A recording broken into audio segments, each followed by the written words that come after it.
नमस्कार, सत्यदर्शन न्यूज मध्ये आपले स्वागत आहे. मी पायल शहा. एक नजर टाकूया आजच्या ठळक घडामोडीवर. तहसीलदार शिल्पा ठोकळे यांच्यावर दाखल झालेल्या या प्रस्तावामुळे खळबळ. सोलापूर जिल्ह्यातील करमाळा तालुक्यात कठोर, निर्भीड आणि निष्पक्ष कारवाईसाठी ओळखल्या जाणाऱ्या तहसीलदार शिल्पा ठोकळे यांच्या विरोधात विधानसभेत हक्कभंगाचा प्रस्ताव दाखल करण्यात आला आहे. हिवाळी अधिवेशनाच्या पार्श्वभूमीवर करमाळ्याचे आमदार नारायण पाटील यांनी हा प्रस्ताव सादर केला असून ठोकळे यांच्या प्रशासनिक कामकाजावर गंभीर आक्षेप नोंदवले आहेत. तहसीलदार ठोकळे यांनी अवैध वाळू उद्योग, अतिक्रमण, महसूल अनियमितता आणि स्थानिक माफियांविरुद्ध सातत्यानं धडाकेबाज कारवाई केली आहे.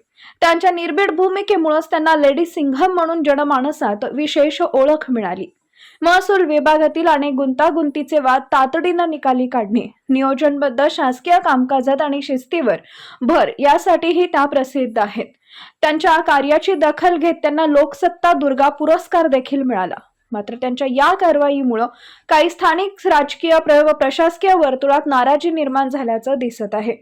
आमदार नारायण पाटील यांनी ठोकळे यांनी जनप्रतिनिधींचा अपमान केला आणि काही निर्णयांमध्ये अधिकाराचा दुरुपयोग केला असा आरोप करत हक्कभंग प्रस्ताव दाखल केला आहे. या प्रस्तावावर हिवाळी अधिवेशनात सविस्तर चर्चा होणार असून पुढील निर्णयाकडे राज्यभराचं लक्ष लागलं आहे.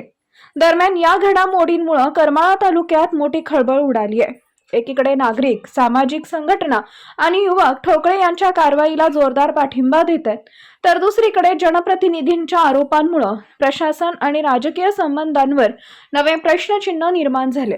या प्रकरणाचा निकाल विधानसभेतील चर्चेनंतरच स्पष्ट होणार असला तरी तहसीलदार शिल्पा ठोकळे यांच्यावर दाखल झालेल्या या प्रस्तावामुळे राज्य प्रशासनात आणि राजकीय वर्तुळात मोठी चर्चा रंगली आहे.